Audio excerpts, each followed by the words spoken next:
Hey, third grade, this is your lesson for Tuesday, March 31st. It is your language lesson, and you will need language page 130 to go along with this lesson.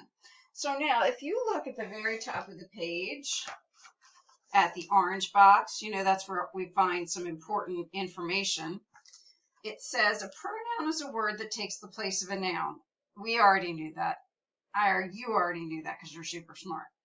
However, we can use pronouns as subjects, and the pronouns we use in the subject are I, we, you, he, she, it, and they.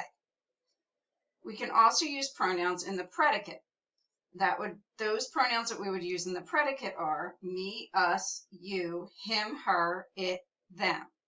Now you'll notice that there are two pronouns in those lists that are on both lists. So the words it and the word you can be used as a pronoun in the subject or the predicate. It could be either. Okay, so you'll see what I've done here is I've written the sentences from Think A on my whiteboard, and we're just going to go through and do these together. So you should have a pencil and you should be doing this with me. So the first thing we have to do is draw a line between the subject and predicate parts of the sentence. This is review. The subject is who or what the sentence is about, and the predicate is what they did or are. You might think about Mr. Morton, and if you have a chance, you can always ask your parents to look that video up for you to watch it again. Okay, so Mandy and I made pancakes for breakfast. So that sentence is about Mandy and I, so we would divide it here. I found the pancake mix, that sentence I. Mandy handed me a big spoon.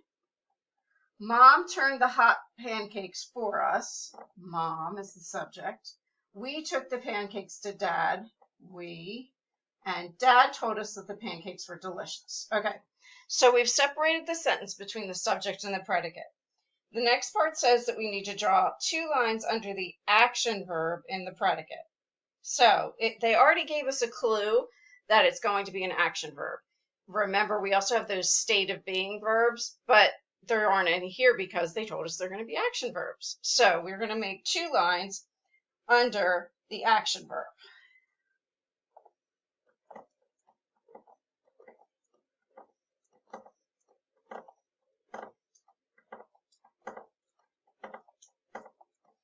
Okay, the next part is we need to draw one line under the subject.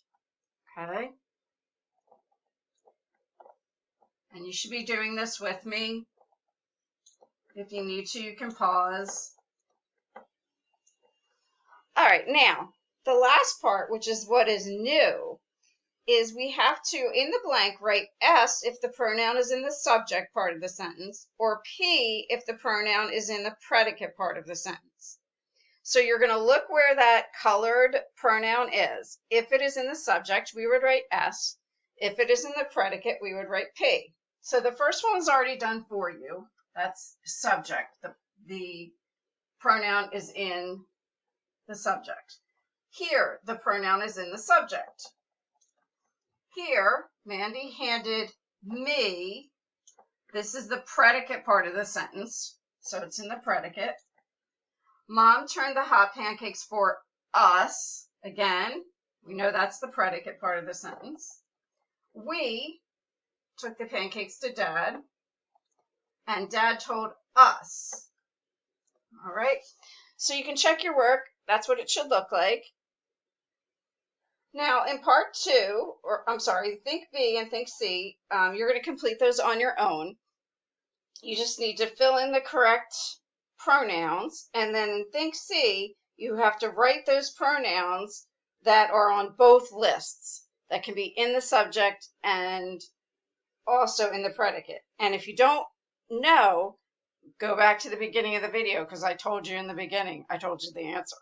All right, guys, I'll see you for the next lesson.